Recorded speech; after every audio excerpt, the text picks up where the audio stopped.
What's good, fam? It is your boy Ma back at it again with another video with New year, new mom. man. Today we're gonna react to the real Gucci Man versus Jeezy story.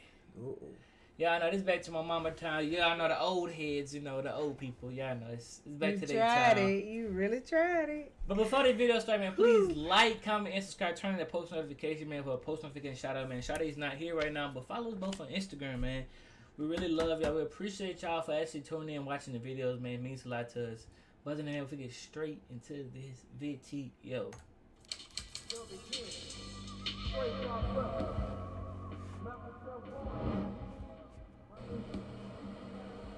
It's 1998, and Roderick Davis, better known by his rap name Gucci Mane, is 18 years old, and he's about to graduate high school. He was selling weed and cocaine to make money, and decided to go to college because he qualified for a scholarship. He continued to make money, and sometimes would record songs to mess around in the studio, mostly as a hobby. After going to college for about a year doing computer programming, he would get caught selling cocaine to an undercover police officer. He was given 90 days and probation. He lost a lot of his money and was kicked out of school, losing his scholarship. He had some time to think about if this is what he wanted to do or something else. Upon finishing his sentence, Gucci decided he should just release a mixtape since he was already getting good at it and he's been rapping since he was 14. He used the little money he had left to finish the tape titled Gucci Mane La Flare, presented by Straight Drop Records. He slapped them on 1,000 CDs and let me guess, you had that CD, huh? I still got it. That one? I got all his CDs. No. Even the trunk CDs. I got all them. But yeah, it's crazy that when I was young, I actually remember that. It's like, we got DVD, DVDs and CDs for sale, man. Whatever you want, we got it. Whatever you want, we got it. You got the new movie that just came out. Yeah, I got it right here. I got five left. That was the bootleggers.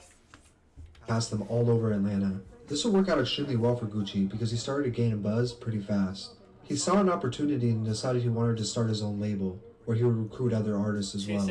Around 2001, he met a barber named Xavier because one of Gucci's homies attended the same barber class. Xavier made beats and was trying to make a name for himself as well, under the name Zaytoven.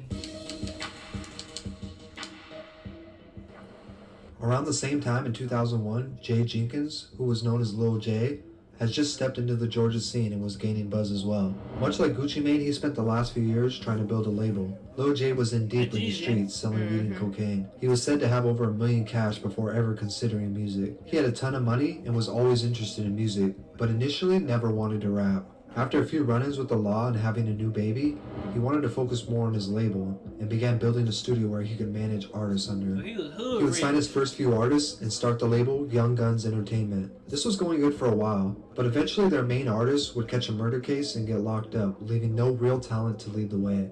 He had dropped a ton of money in his studio and into his artists, so he wasn't going to let it go to waste. He changed his label name to CTE, and he decided to start rapping as the main artist.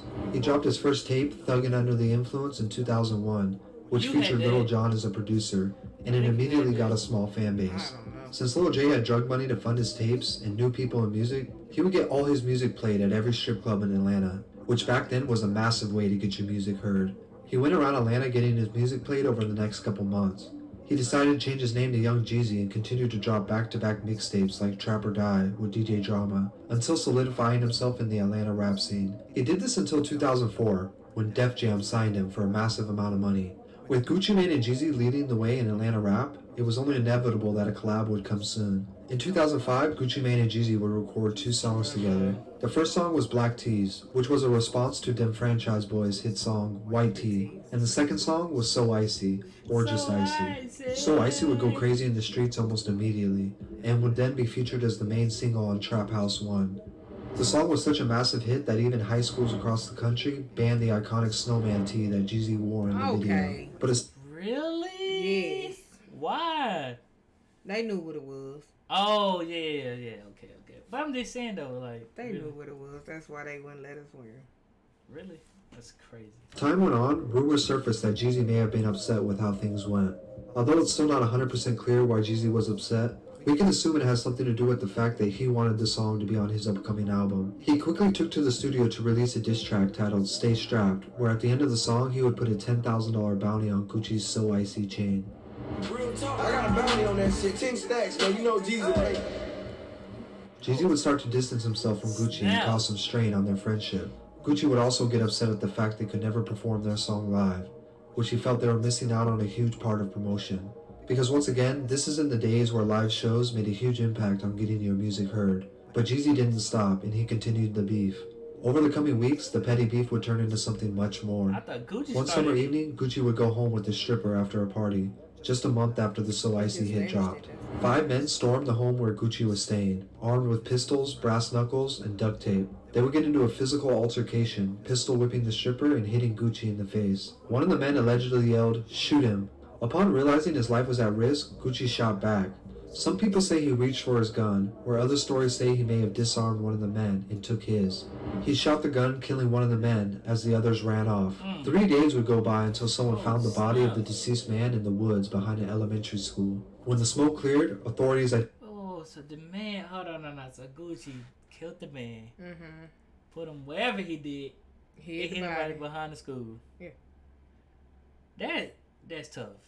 And they said it took them how long to find it? I don't know. I'm going to go back. Hold on, let me see. That's tough. He shot the gun, killing one of the men as the others ran off. 3 days would go by until 3 days. 3 days. Okay. So somebody was just walking around the school lurking. But not probably really some lurking. kids. Yep. You know. Wait, what's that movie? Y'all want to see a dead body? Boys in the Hood. Found the body of the deceased man in the woods behind an elementary school. When the smoke cleared, authorities identified the man as Pookie Lock, one of Jeezy's prodigies under his CTE label. After 9 days, Gucci Mane would turn himself in, claiming self-defense. He released a statement saying, "He's not a murderer, but he was scared for his life, and he had to be a man about it."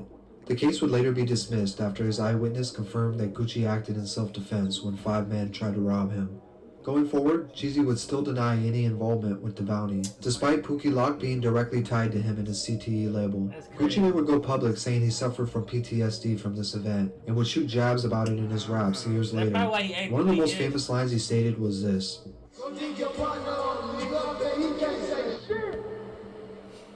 The two would continue this feud for over 15 years, until November 19, 2020, where they were put in the same room as each other. In 2020, during the world pandemic of COVID-19, record producers Timbaland and Swizz Beatz would start a webcast series titled Versuz. With rappers unable to perform, this was a great way for hip-hop fans to watch their favorite rappers go head-to-head, showcasing their hit songs in a battle-like competition. After Jeezy was invited to the show, he requested to go up against Gucci Mane, thinking it would bring good entertainment seeing the longtime feud go head-to-head. After the show got closer, shots were already being fired, mostly from Gucci's end. Days leading up to the show, Gucci would post memes on his Instagram about Pookie Lock, as well as insulting Jeezy's outfit that he wore for his upcoming album. As the show went on, it would gain over 1.8 million viewers on Instagram alone. It started out slow, but things would inevitably heat up as the rappers played hit songs as well as some of their old diss records. By the end of the show, they would make history when they performed their hit song So Icy together for the first time in 15 years. After the song was performed, the two would have a brief but wholesome exchange of words. It led many viewers to believe this was the end of their long-lasting beef. Since the show, Jeezy has spoken out saying he feels better, hoping they can put this all behind them. Right. Since then, rumors have come out online about a possible collab album coming soon. That's all Gucci wanted to do was make money, but it was Jeezy who started it off first. Yeah, that's what I'm saying. That's you know crazy. What I'm saying? That at first I thought it was Gucci the one that was being like hot-headed and all that, but it was really Jeezy. Like, well, from their perspective. Jeezy wanted to put the song on the album, and I guess Gucci Mane and give him the clear to do it. Yeah. And they probably, I don't know. But you know, it would have helped his album too, his album sales and all that. Yeah. That's crazy. Well, I'm glad, like, hopefully that they squashed everything because they do good music together. Yeah. So I mean, to see some old heads come together and do that. It's too late for them to take off together. Like, you know, I mean, it's never too late because at the end of the day, you got to realize Gucci always throwing some other people in. You know what I'm saying? Like he always got features with other people. He got new artists. He got Pooh Shiesty and Big Scar, some girls on there, Fujiano. He got I mean, he got all new artists, but then at the same time, he still got them other artists that you all are familiar with. You know, like the Migos, like he still do stuff with them. Oh yeah, you know what I'm saying? So he know where to go. I'm not saying Jeezy don't, but more like around and in the studio and doing everything. Gucci Mane is there. Like maybe maybe Jeezy is more or less on the business perspective, on the outside looking in, getting the people together. You know what I'm saying? Yeah. He's another form, or should I say, like Jay-Z. Yeah, so, you know what I'm saying? Basically, Gucci is the one like I'm still connected to the youth, and I know, Right. I know what the youth want to hear. Right. You don't really know what the youth want to hear, but you can bring, like you said, the business together. Right. And where we need to go to perform this and that. Where you think the biggest people go come see us? I think that if they do, I think it'll be something beautiful. Like, for real. It'll be something good. Yeah, because when they did the verse battle, it was like, at first it was like, oh, it was like, snap. oh, yeah. And then it was like, you know what? They bringing back the old days. You know what I'm saying? Making people feel like, yeah, this how it used to be. You know what I'm saying? So, Hey, bro, make some memories for y'all old people. You tried it again. Oh my God, man. If y'all enjoyed that video, man, y'all already know what to do, man. Please like, comment, subscribe, turn on the post notifications. Follow me and Shawty both on Instagram. Even though she's not here right now. Also, we're going to start doing post notification shout outs. So y'all say Noti Gang and whoever's first, go get this shout out for that video. But other than that, man, we are out of here. We hope y'all enjoy.